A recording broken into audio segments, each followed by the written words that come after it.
مریض پر گزشتہ 20 منٹ سے جھکا ہوا ڈاکٹر سیدھا ہو کر مڑا۔ چند ثانیے توقف کے بعد عاشق حسین کے کندھے پر ہاتھ رکھتے ہوئے مغموم لہجے میں کہا، بزرگوں، ہم نے اپنی پوری سی کوشش کی، لیکن زندگی اور موت خدا کے ہاتھ میں ہے۔ کسی بھی وقت کوئی بھی معجزہ رونما ہو سکتا ہے، مگر مرض اتنا پرانا تھا اور گاؤں کے ڈاکٹروں نے مرض کو اتنا بگاڑا تھا کہ مریض کے بچنے کی اب کوئی امید نہیں ہے۔ بمشکل 13 گھنٹے جی سکے گا۔ عاشق حسین نے روتے ہوئے ڈاکٹر کی طرف دیکھتے ہوئے کہا، ڈاکٹر صاحب، کیا میرے جوان جہان بیٹے کے بچنے کا کوئی امکان نہیں؟ ڈاکٹر نے تاسف کے ساتھ کہا، مجھے انتہائی افسوس کے ساتھ کہنا پڑ رہا ہے کہ شاید ہی ہم آپ کے بیٹے کو بچا سکیں۔ اچھا ڈاکٹر صاحب، پھر ہمیں اجازت دیجیے کہ ہم گھر کی راہ لیں، عاشق حسین نے ڈاکٹر کو مخاطب کرتے ہوئے کہا۔ ڈاکٹر اس تقاضے پر ششدر رہ گیا، حیرت سے کہا، بزرگوں، آپ کے بیٹے پر جان کنی طاری ہے، وہ جان دینے کے کرب میں مبتلا ہے۔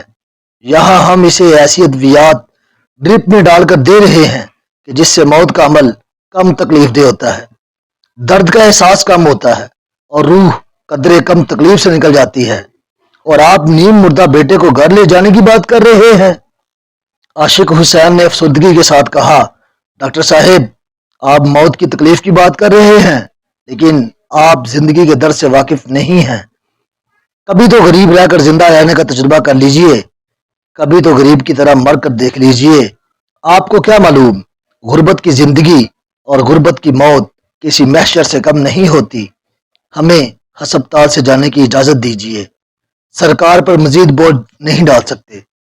ڈاکٹر نے غصہ ہو کر کہا، یہی تو تم لوگوں کی جاہلیت ہے، پہلے جوان بیٹے کو خود ساختہ ڈاکٹروں، حکیموں اور پیروں فقیروں سے علاج کرواتے ہوئے موت کے منہ میں دھکیلا، ایک سادہ عام سی بیماری کو اتنا پیچیدہ کر دیا کہ بیچارہ اس دنیا سے رخصت ہو رہا ہے، اب اسے چین سے بننے بھی نہیں دے رہے۔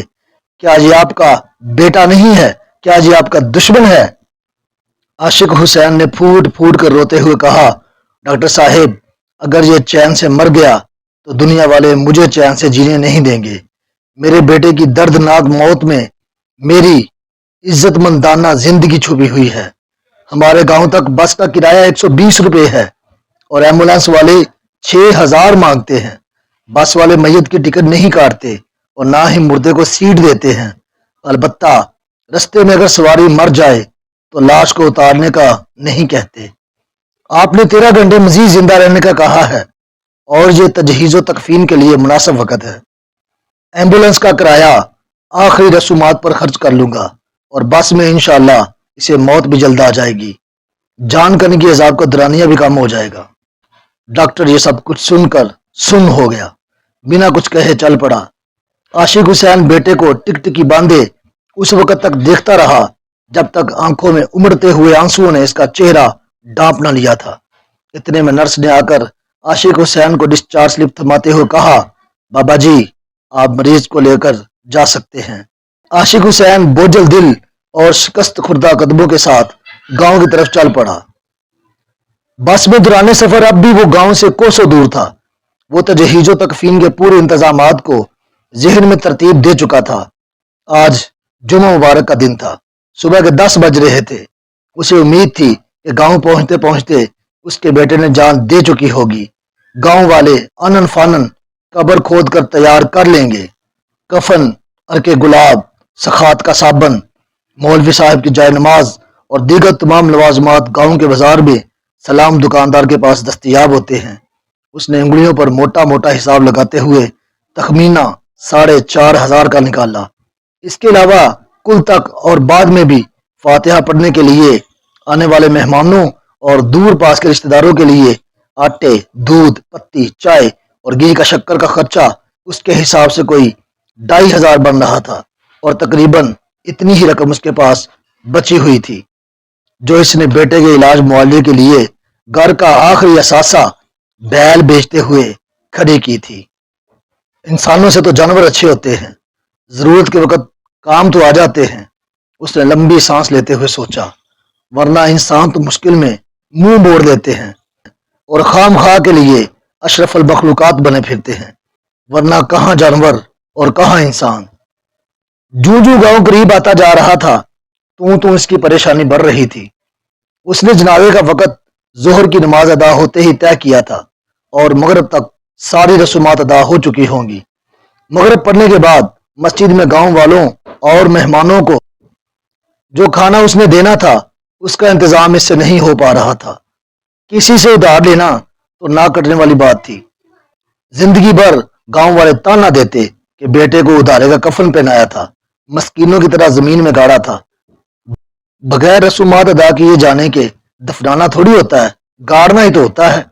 اس نے شکر ادا کیا کہ اس نے مردہ بیٹے کو گاؤں لانے کی بجائے جاں بلب بیٹے کو لانے کا فیصلہ کیا، ورنہ گاؤں میں شلوار بھی اترتی اور بیٹے کی بخشش بھی نہ ہوتی۔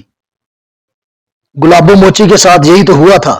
بیوی کی موت پر جنازے کے بعد نہ مولویوں میں سخاوت بانٹ سکا، نہ ہی امام مسجد کو جائے نماز خرید کر دے سکا، اور نہ ہی تدفین کے بعد لوگوں کو کھانا کھلا سکا۔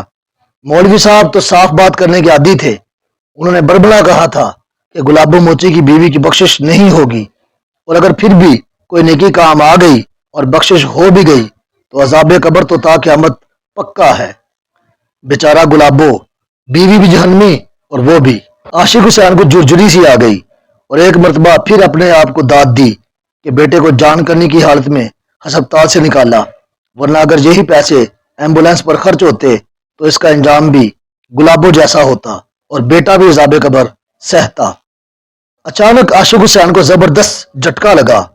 ڈرائیور نے اتنے زور سے بریک لگائی کہ سڑک پر ٹائروں کے نشانات پڑ گئے تھے اور پہیوں کے گھسنے کی کری آواز بھی دور تک سنائی دی گئی تھی، مگر ڈرائیور پھر بھی ان 3 کتوں کو نہیں بچا سکا تھا جو کتیا کا تعاقب کرتے ہوئے کتیا سمیت چلتی بس کی زد میں آ گئے تھے۔